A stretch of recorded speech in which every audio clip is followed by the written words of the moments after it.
It had to happen at some stage, Bomber fans. We have suffered our first loss of the season, and it was against St Kilda. A really frustrating game. Credit to them though, they were terrific, and although you may be feeling pretty flat after the result, I would love it if you still chucked in your votes for the player of the match down in the comments below. Brownlow style, 3 to the best Bomber, 2 to the second best, and 1 to the third, and I will tally them up and you can see the end result in my round preview video on Wednesday. We started the game with a disastrous first quarter, and it came from what I highlighted in my preview video, their pressure. They were huge around contests and it scared us. We were on the back foot from the get-go. They were just more hungry early, and like I said in the preview video, once that early pressure sunk in, it became perceived pressure. We were worried that extra defensive effort would come even if it wasn't there. It wasn't just a hungry Saints outfit, it was a clinical one. They had 7 scores from their first 7 inside 50s, highlighting how hard to defend their fast footy was, and it wasn't our defensive zone that was the issue, it was our inability to stop the transition when in play. They moved the ball so easily from defense to attack, something we pride ourselves on. It was a big reality check. We did settle a bit, which helped us hit the scoreboard eventually, but it wasn't pretty. We still looked a little more unsure. There was less fluidity than we would have seen in recent weeks, but we did find our way into the contested battle at least. We started to come out on top in that area, and that was evident in the second quarter. You saw individuals start to lift, which really helped our team dynamic. Setterfield was more prominent. Parrish really started to lift. We saw players like Massimo provide run and dash of halfback. There was more to like. If that was our first term, it would have felt right at home with the rest of our season, but because of our slow start, it was just frustrating to watch. The second quarter is what I expected from the whole game. It was tight, pressure-based, both teams trying to thrive, playing their own style while holding the other team down, but the scoreboard pressure was beginning to seep in and play a part. It didn't matter how well we were playing. All I could think about were those first 5 goals and how we could scrape them off the screen. It was pleasing to see us deal with their forward pressure more effectively though. Sure, Higgins and Owens were throwing themselves at everything, but Ridley, Kelly and co were good under the pump, and it helped that they didn't have King and Membry up in the air, but we knew that going into the game, and that forward line was still good enough to smash the Dogs. What is more frustrating is the third quarter was much of the same. It was a bit more seesawy though. We would get the upper hand, kick a few goals, and they would respond. It was back and forth in patches, but the reality was we were fighting back from that horrid first quarter. We were actually on top for most of the term, but didn't make any ground. We lost the term by a point, which meant we were still over 3 goals down. And the fourth quarter was almost exactly the same as the third as well. We came out hot,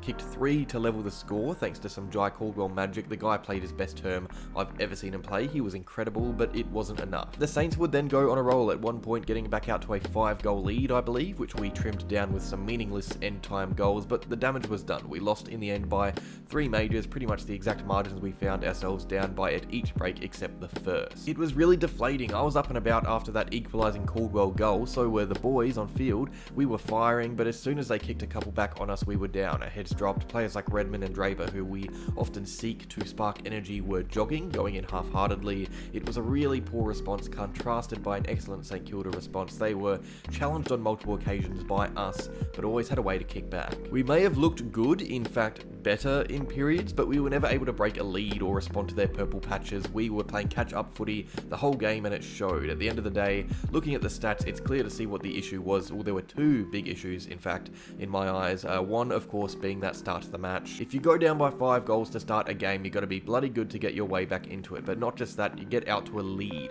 You can't win games of footy balancing the margin around the 1 to 2 goal mark. We were so good at fighting back in the game at times, but our energy couldn't translate throughout whole quarters, and that early lead gave the Saints that comfortable cushion they could always fall back on. But you cannot say the first term is why we lost the match. We got back within a goal twice and let them steer clear again. We were good enough to wrestle back momentum, but not good enough to hold it for long enough. The Saints were the more mature team at the end of the day, and the more clinical going inside 50, gathering double the amount of marks inside 50 than us. There were some really disappointing individual performances. Stringer was poor in his first game back. Redmond had some moments he would like back, not just in that first quarter, but throughout the whole match, and Heppel followed up his subbing with another unfortunate outing. I don't think Draper was good enough around the ground. We needed Phillips to help out in the ruck more. Wiedemann just isn't crafty enough in that position to fill in when Draper is resting, and speaking of Wiedemann, I thought him and Jones were in and out of the game at the worst of times. Jones had great moments, so too Wiedemann, but there weren't enough. We need at least 1 goal from a key forward. It wasn't enough. I think there are going to be some players under the pump as well. I think Jones is going to have Voss pounding down on that Dorcombe selection because he has been great in the VFL, and Alan Davey Jr. looks to be leaving a bit too much in the tank each game, his pressure just isn't what Menzies or Guelphy supplies, especially late into matches. Same goes for Heppel, although in a different area of the ground. I think what this game does is highlight how much we miss Peter Wright. We don't really have an elite outlet marking talent, and we don't have a good inside 50 target either. Callum Wilkie took more intercept marks inside our 50 than our forwards took in our 50. It just was not effective footy. We were way better out of the guts, which is expected with our Steele in the team, but our forward line and midfield couldn't connect like we saw in round 1 and round 2, and most of the goals we kicked came from luck. Caldwell had to pull goal of the year contenders out of the bag to find us back involved in the game. In the end, it's disappointing that we couldn't get the job done against a team missing 5 to 6 of their best players. Credit to St Kilda, they are a fantastic, really well managed footy side this year, winning games with their backs against the wall, but we should have won that. With the team we had on paper, we should have won. I expected us to, but we just weren't up to it unfortunately, and they exposed us a little bit, which might be what we need. There were some more good VFL performers who I will highlight in the preview video. There may be some changes made, but let's focus on the positives and go through my everything Essendon Player of the Year votes. One vote goes to Darcy Parish. He had 34 touches and a goal. He wasn't as impactful in stoppages as usual, but worked well around the ground. Jordan Ridley gets 2 votes. He was solid as always, really stood up when it mattered most down there, but Jake Kelly was superb. He worked so hard defensively and it showed.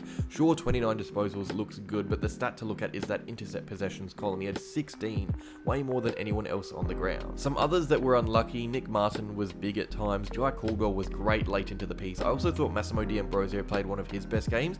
He uses the ball so well to spark attacks. Make sure you guys get your votes in down below. Always good to see who you think was best, and of course it goes towards the Player of the Year tally, which you can see in Wednesday's round preview. But until then, like the video, subscribe to stay up to date with everything Essendon, and get around your fellow Bomber fans after the loss.